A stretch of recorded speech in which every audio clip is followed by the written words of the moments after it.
Bonjour à tous et bienvenue dans cette nouvelle vidéo d'analyse. J'espère que vous allez tous très bien. Je sais, ça fait maintenant pile 3 mois que je n'ai pas posté de vidéo, mais on va essayer de reprendre le rythme de manière un petit peu plus régulière à partir d'aujourd'hui. Alors aujourd'hui, analyse uniquement sur le Bitcoin parce qu'il y a quand même pas mal de choses à dire dessus. On va voir notamment que certains indicateurs sont surchauffe, notamment les indicateurs court terme. Par contre, les indicateurs long terme vont plus nous indiquer qu'on est en milieu de cycle, mais qu'on n'a pas encore atteint le top de marché. On va voir tout ça en détail dans la vidéo d'aujourd'hui. Dans la prochaine vidéo, peut-être la semaine prochaine ou celle d'après, on parlera du marché des alts. Donc c'est parti, on commence avec l'analyse du Bitcoin en unité de temps mensuelle. Alors, ces 3 derniers mois, il s'est passé quand même pas mal de choses. Lors de la dernière vidéo, le Bitcoin était tout juste à 47 000 $. Actuellement, il est à 70. Il est même monté un petit peu plus haut que ça il y a quelques jours. Donc, pas mal de choses, comme vous le verrez, à dire sur l'analyse du Bitcoin. On commence donc avec l'unité de temps mensuelle. Déjà, première chose qui nous vient aux yeux, c'est les droites en pointillés qui correspondent au halving. Vous le voyez, la prochaine droite, c'est très bientôt, c'est dans une dizaine de jours, aux alentours du 19 avril, on aura le halving du Bitcoin. Historiquement, évidemment, le halving a toujours été très important. Vous le voyez que à l'approche du halving, en général, le Bitcoin a tendance à consolider un petit peu avant, un petit peu après. On l'a vu en 2012, on le voit également ici de manière un peu plus flagrante en 2016, ça consolide. Ça reconsolide après le halving et seulement après ça monte. Et pareil ici en 2020. Bon, ici on ne peut pas vraiment dire que le Bitcoin consolide. En tout cas, c'est un petit peu trop tôt pour le dire, étant donné qu'on a bien vu sur les dernières semaines que le prix du Bitcoin est plutôt monté de manière assez forte.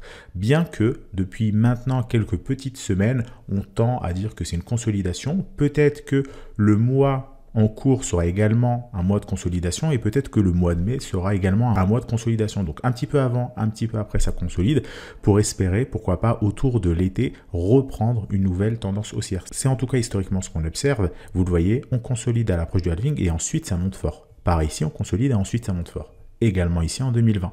Et donc actuellement sur le halving de 2024, on peut s'attendre à pourquoi pas une consolidation sur quelques mois, ensuite à ce que le Bitcoin monte et dépasse facilement les 100 000 $.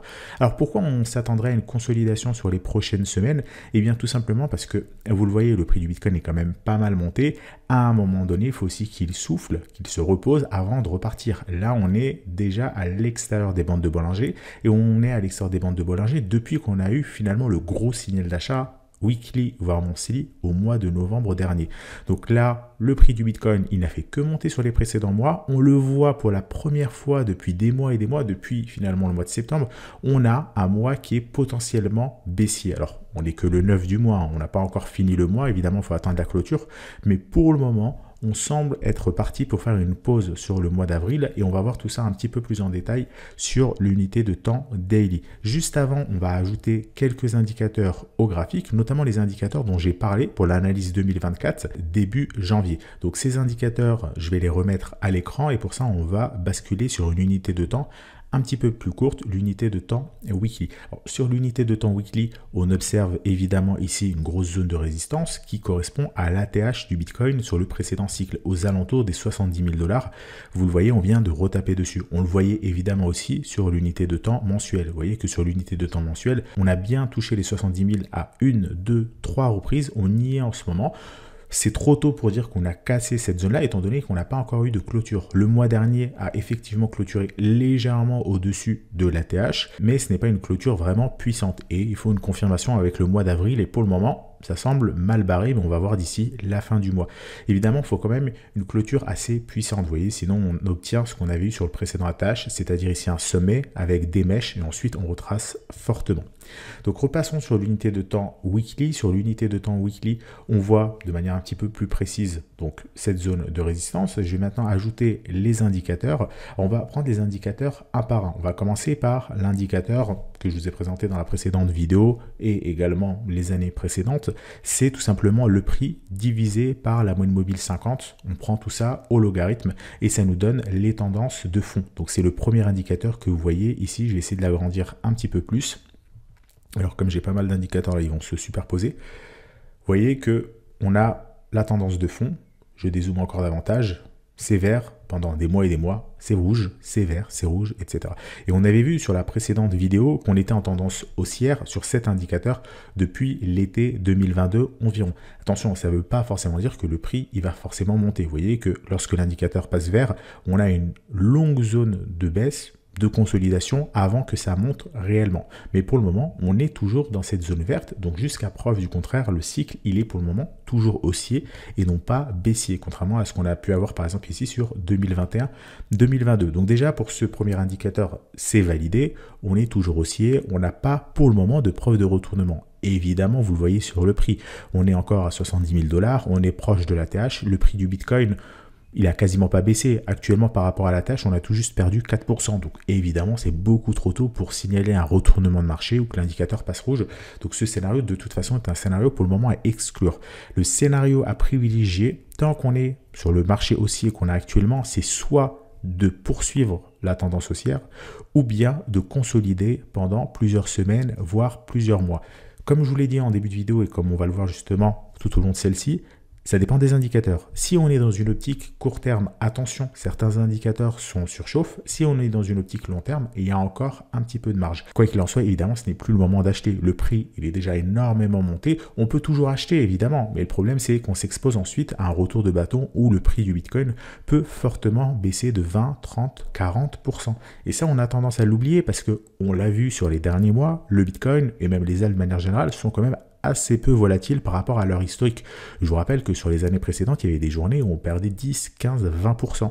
Si on regarde depuis l'année dernière, des journées où on a perdu 10, 15, 20%, il n'y en a quasiment pas eu. Il y en a eu certaines, mais quasiment pas par rapport à ce qu'on a pu avoir historiquement. Donc il faut, attention, ne pas oublier ces journées-là. C'est justement au moment où on les oublie qu'on a tendance à prendre du levier, à rester positionné, et ensuite on se prend de plein fouet les moins 20% dans une journée. Donc attention à ne pas oublier ça. On va regarder l'indicateur suivant. Donc l'indicateur suivant, c'est le NVT ratio. Le NVT, vous voyez, lui, il entre en zone de surchauffe. C'est un indicateur un petit peu plus court terme que celui dont j'ai parlé précédemment. Vous voyez qu'on est sur la zone rouge. On ne l'était pas, hein. Il y a encore 3 mois quand je vous ai fait la vidéo, on était encore dans la zone blanche. Eh bien, entre-temps, le prix du Bitcoin est monté et là, on est en zone de surchauffe.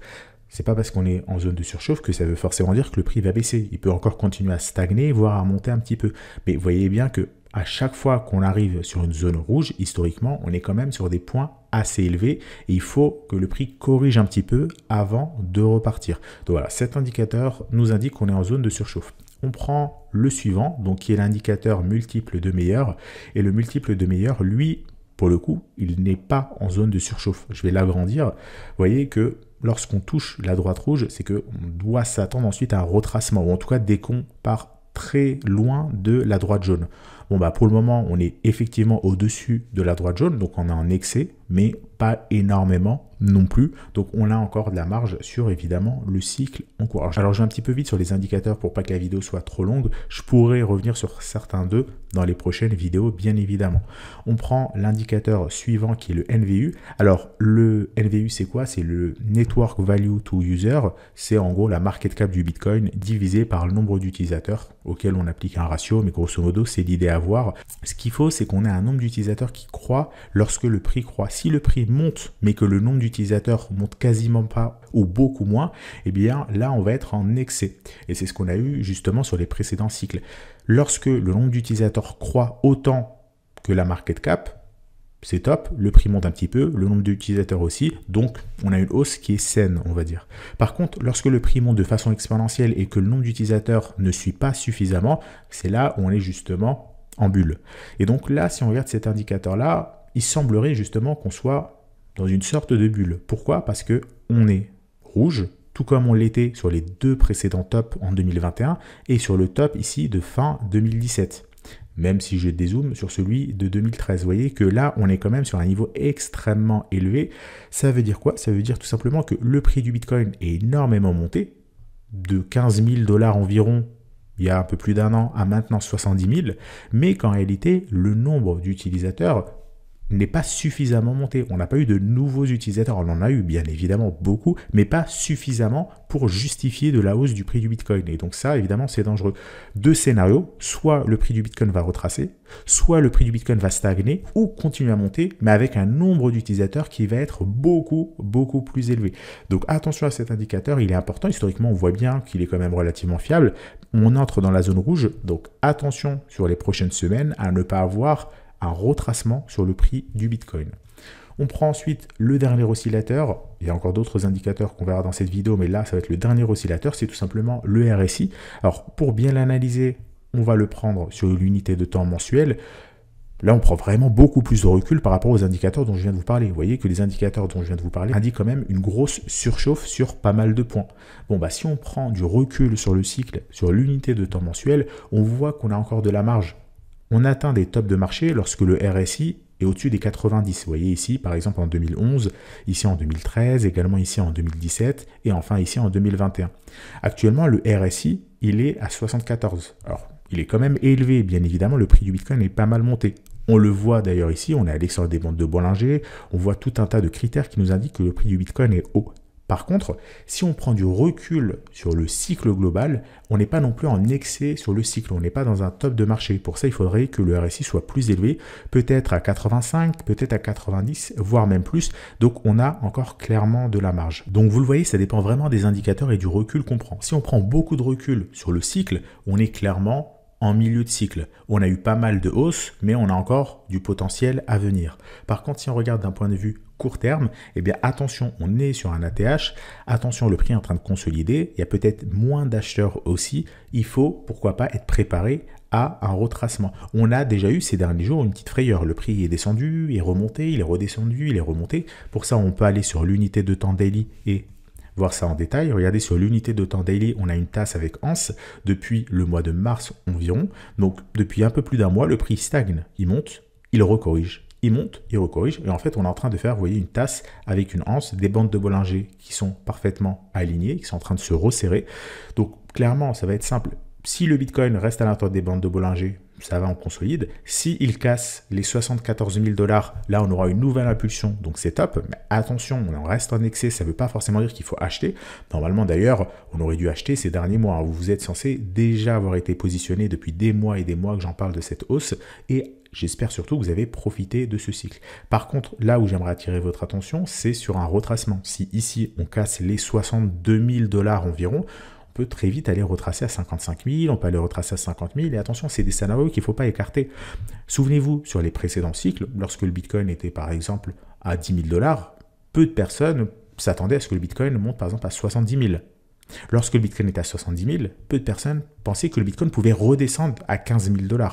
Ben là, c'est pareil. C'est pas parce que le Bitcoin est à 70 000 et qu'il est à 70 000 depuis maintenant un mois environ qu'il ne veut pas redescendre à 50 000. Bien évidemment, tout est possible. Donc clairement, le niveau à surveiller, c'est ici la zone des 64 000 $ environ. Tant qu'on est à l'intérieur des bandes de Bollinger, ça va. Mais attention, si on les casse par le bas, ça peut descendre très vite. Donc à surveiller. On va se remettre maintenant sur l'unité de temps weekly. On va plutôt prendre du 2 weekly et je vais vous mettre la droite de régression du prix du Bitcoin pour avoir un peu de recul. Vous voyez que historiquement, le prix du Bitcoin évolue toujours à l'intérieur de cette droite de régression. Tantôt, il touche la droite rouge, ensuite le support, la droite verte. Si je zoome, on voit ici évidemment que le point bas a été touché aux alentours des 15 000 $.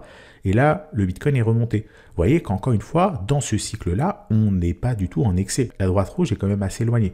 Ça ne veut pas dire que le Bitcoin va aller la toucher. La preuve, il ne l'a pas touché en 2021. Mais il peut s'en rapprocher. Pourquoi pas aller toucher les 150 000 $, les 180 000 $. Quoi qu'il en soit, le niveau actuel du prix du Bitcoin est à sa juste valeur. Le prix du Bitcoin est à sa juste valeur étant donné qu'on est aligné sur la droite blanche. Vous voyez, lorsqu'on est en dessous, c'est que le Bitcoin est sous-évalué. Au-dessus, c'est qu'il est surévalué. Si je zoome, vous voyez qu'il est sensiblement à sa juste valeur, le Bitcoin. Donc, si aujourd'hui, on doit donner un prix à un Bitcoin qui vaut 70 000 $, est-ce qu'il est cher, pas cher? Ben, en fait, il est à sa juste valeur. Il n'est pas très cher. Oui, ça peut paraître cher parce qu'on est sur un ATH, mais on est sur un ATH qui a été déjà atteint depuis 3 ans maintenant. Donc, en réalité, le Bitcoin a sa juste valeur. S'il descend à 50 000 ou 40 000, il sera sous-évalué. D'ailleurs, il y a encore quelques mois, l'année dernière, il était quand même sous-évalué pendant très longtemps. Maintenant, attention, s'il part au-dessus des 100 000, 150 000, là il sera clairement surévalué. Donc c'est pour ça que je vous disais, c'est plus le moment d'acheter parce qu'on achète quelque chose qui n'est pas cher, on achète quelque chose qui est sous-évalué. Mais quelque chose comme ça qui a sa juste valeur, c'est pas forcément une opportunité. Ça peut continuer à croître mollement, pourquoi pas, mais les gains intéressants se font lorsqu'on achète quelque chose bien moins cher que ce qu'il est censé valoir. Alors, attention ici, je me base uniquement évidemment sur l'historique, analyse technique et non pas analyse fondamentale, etc. Pour les alts, c'est différent, mais on verra ça dans une prochaine vidéo. On va parler maintenant d'un autre indicateur, c'est la moyenne mobile 200. Alors, c'est la moyenne mobile 200 en unité de temps 2W et pas l'unité de temps weekly. Comment elle fonctionne? Eh bien, tout simplement avec 5 couleurs. Si c'est vert, c'est que c'est le moment d'acheter. Si c'est rouge, c'est le moment de vendre. Et entre les deux, eh bien, on a le blanc, le jaune et le orange. Donc, vous le voyez, par exemple, ici, sur ce niveau-là, à 18 000 $, la moyenne mobile était verte, le prix était très proche de la moyenne mobile, c'était une bonne opportunité d'achat. Ici, le prix était sur son attache, la moyenne mobile était rouge, ce n'était plus le moment d'acheter. Vous voyez que depuis qu'on a eu l'opportunité à 17 000 $, 15 000 $, ensuite la moyenne mobile, elle était restée blanche pendant des mois et des mois. Donc tout ça, c'était une bonne période pour acheter. Mais vous le voyez, depuis un mois maintenant, depuis qu'on a touché la TH, la moyenne mobile entre en zone jaune. Donc on arrive en zone limite. Ce n'est plus du tout le moment d'acheter. Pour autant, encore une fois, ce n'est pas forcément le moment de vendre. On n'est pas en zone de surchauffe. On n'est pas orange, on n'est pas rouge.